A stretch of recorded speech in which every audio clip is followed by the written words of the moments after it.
Thanks for joining us on the Carolina Justice Report. I'm Rainey Romero. Today we're talking all about Eliza Fletcher.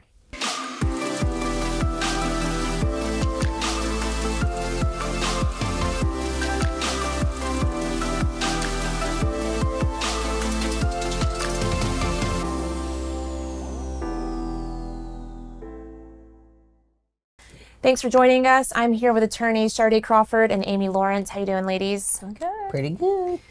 So, sad story with Eliza Fletcher. I mean, it's all over the news. I think everyone pretty much knows what happened, but just in case, let's recap kind of what happened with Eliza.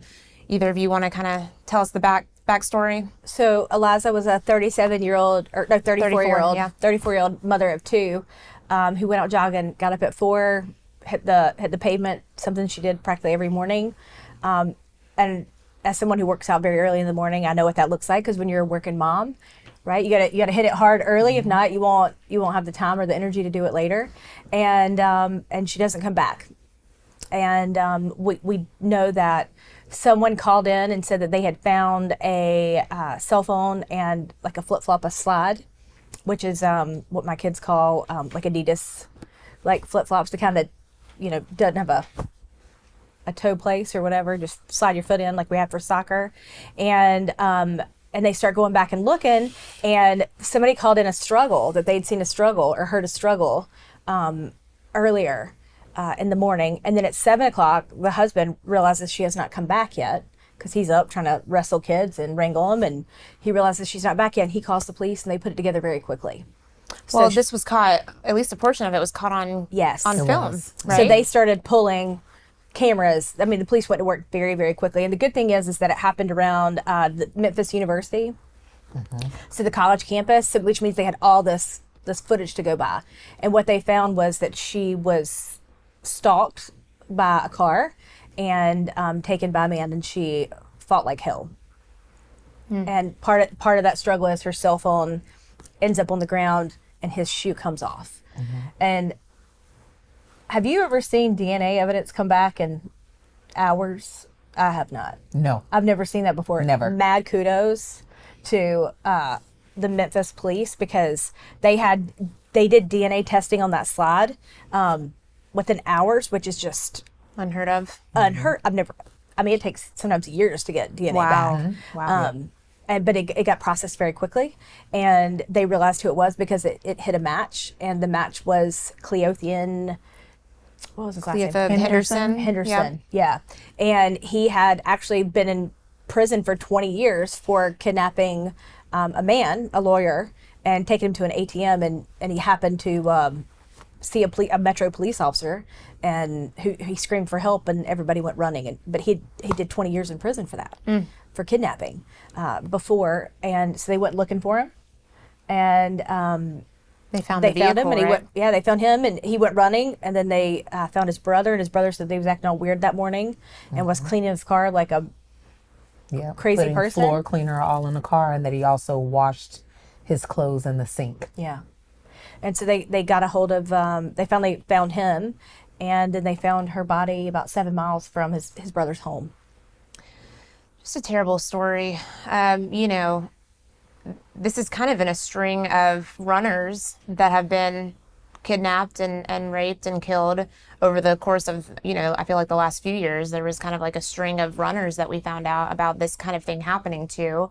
Eliza was a teacher and at a Catholic school there. And, they played, as people are remembering her and thinking back on her time, they're playing all these videos of her singing Sunday school type of songs to these kids. Yeah, and just seemed like a very soft-spoken, sweet person.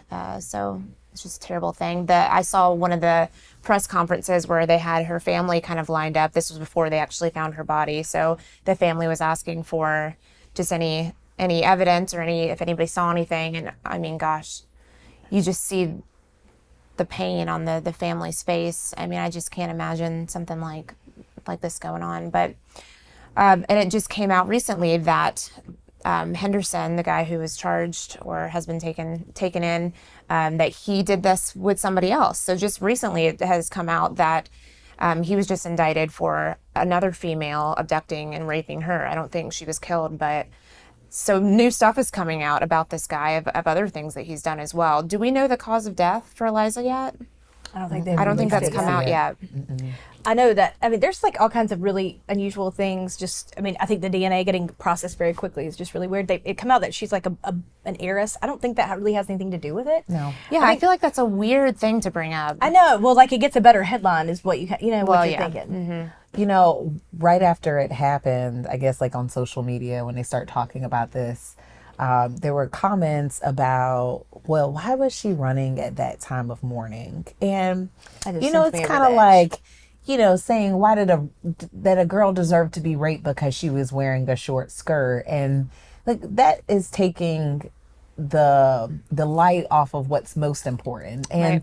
you know, what we need to be talking about is, why is it that I, as a woman, can't even run at whatever time without having this fear and this real life fear that I'm going to be abducted, raped, and murdered? I can't even run around a college campus without being attacked. You know, I mean, human trafficking is real. My daughter always fusses at me because I always will tell her that she needs to be careful. She's at college now. And I'm constantly telling her, you know, don't walk by yourself. You know, even when they leave the football games, because sometimes she'll go with her friends, but decide that she wants to leave without her friends. And she's in Columbia, and it's really dark around campus when you're leaving, and the buses dump you off at this central location, and all the other buses stop running. And so you have to walk back to wherever you live on campus, you know, in the dark. And I'm constantly telling her about human trafficking and being concerned about being abducted. And it's so sad that I'm even having to say that, you know, that why is this a real life fear? When I was a kid, my dad, like when I say kid, I mean like I remember at 16, I'd want to go to like, this before like Walmart really took off. Tells you how old I am. We had a Kmart, and I would like want to go at like 9 o'clock at night. My dad's answer to anything, if I wanted to do anything late, is absolutely not. You'll be raped, dead, laying in the ditch, right? And back then it was just like, you didn't really hit home with what that meant, but like that's the real reality. Yeah.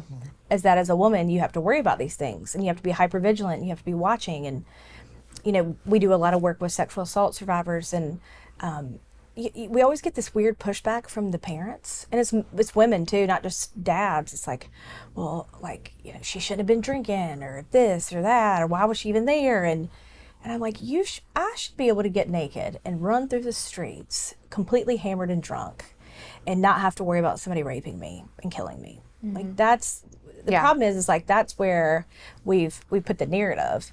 And the spotlight is on my actions, and really we should be saying, what are we doing to raise men that think that this is okay?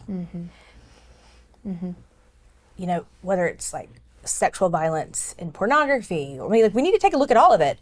Whether it's sexual violence on TV, you know, like, you know, 'cause sexy sells. You know,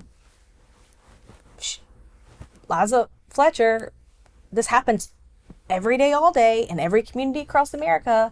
But you know, she's pretty. You know, it's sex sells, like the scandalous of it, and it's happening everywhere. It's happening to women everywhere, and like we got to take a long look at like what kind of men are we raising.